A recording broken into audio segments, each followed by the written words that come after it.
So welcome to the Cheeky Chicken Podcast. This is episode 3. Today's topic is going to be on breeding and fertility. And my guest host here is Double. And Double is a blue Splash Silkie rooster. And he is about 4 years old. And this is a really nice bird in my program. I'm really excited to have him. I've had him for about, I want to say 2.5 years now. He was bred by Bent Arrow Farms, and he's a really cool guy, and he has given me some spectacular babies. So welcome to our co-host, Double, short for Double Trouble. So in today's episode, we're going to be talking about fertility challenges, and breeding silkies, and some of tips and things that I've learned along the way. I'm a fairly new breeder in this area. I mean, I've seen a lot of kerfuffle lately about, what makes up a breeder and what doesn't. But I started into my chicken adventure about 20 years ago, and then silkies more recently, in about 4 years ago. So, you can call yourself a breeder if you're just pairing a couple of birds together, right? Or you can be way far into your breeding journey and have established lines and be showing and all the great things. So let's just go from there. So like I said, I'm early in my breeding journey, and one of my favorite pens and colors that I work on is the blue Splash, and Double is my foundation rooster for that program. And I wish I could show them a little bit better here on the Facebook Live. It's hard to, we'll just move it here so you can see more of this guy. There we go. Camera's so close up, I'm actually really far away from the camera. So the blue Splash pen is my favorite pen that I've been working with, and I had a great hatch with him in January. I set 19 eggs in the incubator, and of the 19, 17 hatched. One died about a week old, so I ended up with 16, which I don't think is a horrible hatch rate. Pretty good.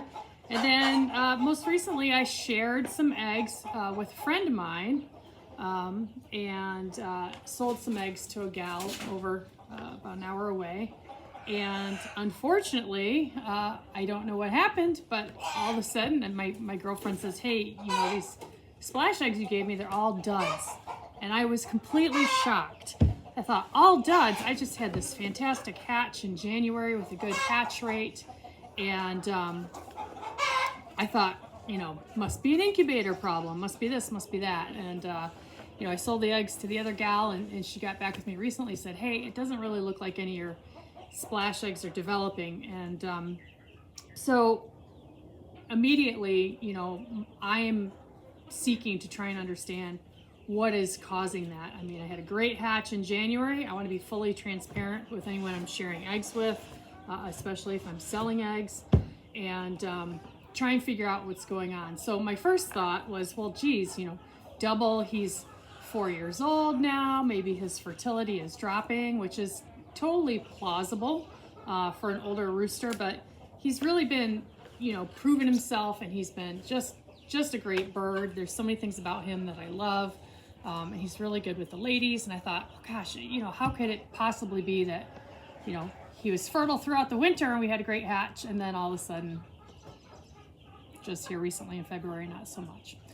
So I remembered back to a video that I had watched from Jolene Box of Box Bantams. I don't know if you follow her.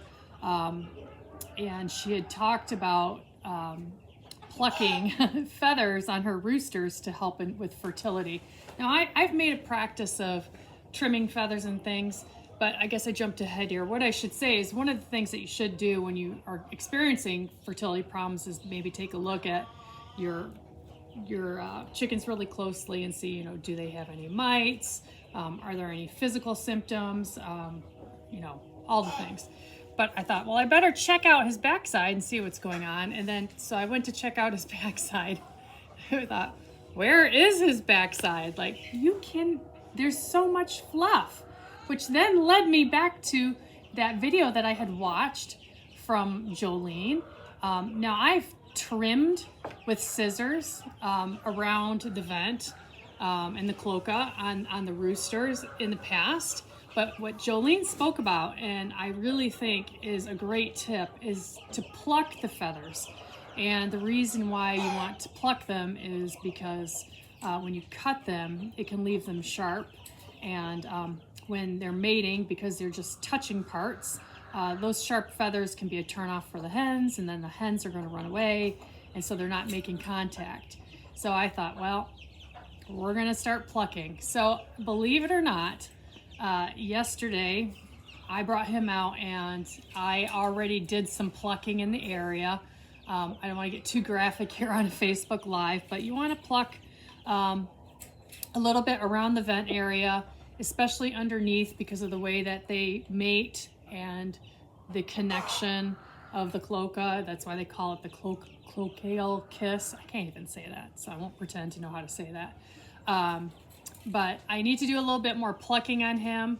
And it really, I was very, very surprised that it doesn't hurt them. He really just didn't care too much about what I was doing.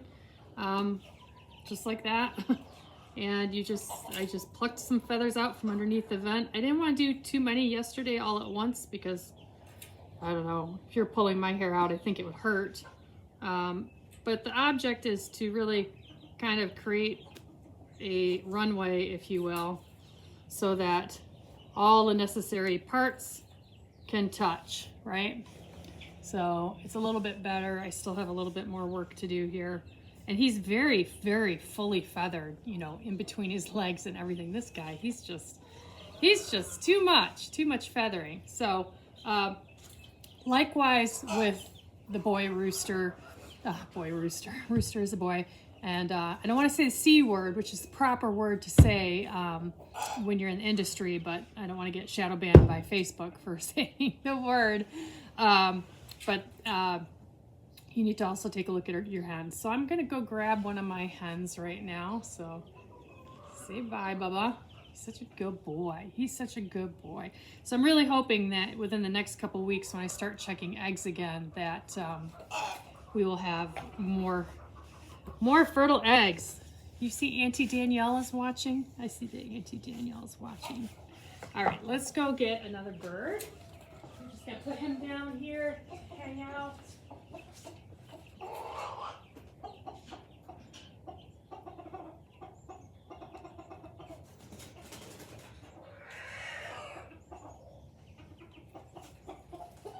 Yeah, it's okay. It's okay. Oh my goodness. Okay, all right. So this little blue hen, girl, she's feeling a little broody these days, and so she's in a timeout right now.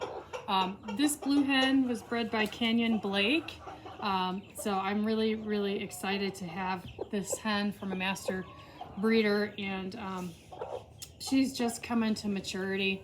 So again, you know, it's important to me having her in the program with double is that I also take a look at her undercarriage. You know, we've got a little bit of dirty bottoms from the winter, frozen poop, but you can see she's very heavily feathered as well. So I want to just take a little bit, and usually I wore gloves yesterday. I don't know why I didn't put gloves on for this. But there you go. See, she's really, I don't know. I can't imagine it feels good, but at the same time, they don't really seem to put up too much of a fuss, and I'm just plucking a few here and there. And on the hens, I'm like focusing above and around. She's got some feathers underneath that really stick upward. So I'm going to take a couple of these longer feathers off that are just covering the top. Danielle, I bet you probably never thought you would watch me pluck feathers from a chicken's backside. Probably my mother too. If she's watching, she's probably horrified. And knowing that my boss also follows me on Facebook. Yeah, so anyway, boy, she's just got so many feathers. And look at them, even we've got lots of keratin sheath, so she's just really feathering out. There, okay, there we go. So easy as that. That's really all I wanted to talk about today, was just, you know, this was a challenge that I recently encountered. It never really, you know, occurred to me that they could come out of molt so heavily that the feathers are blocking the ability to be able to make that key connection so that the roosters can fertilize the hens. But that's what's happening. So I am, you know, in a couple weeks now, excited to be checking some eggs again and probably throw some in the incubator and see what we have. So if you tuned in today, I appreciate it. I know I was a little bit all over the place, but kind of a weird topic for a Sunday afternoon. But anyway, if you liked it, appreciate you give me a like, and thanks for tuning in to the Cheeky Chicken Podcast.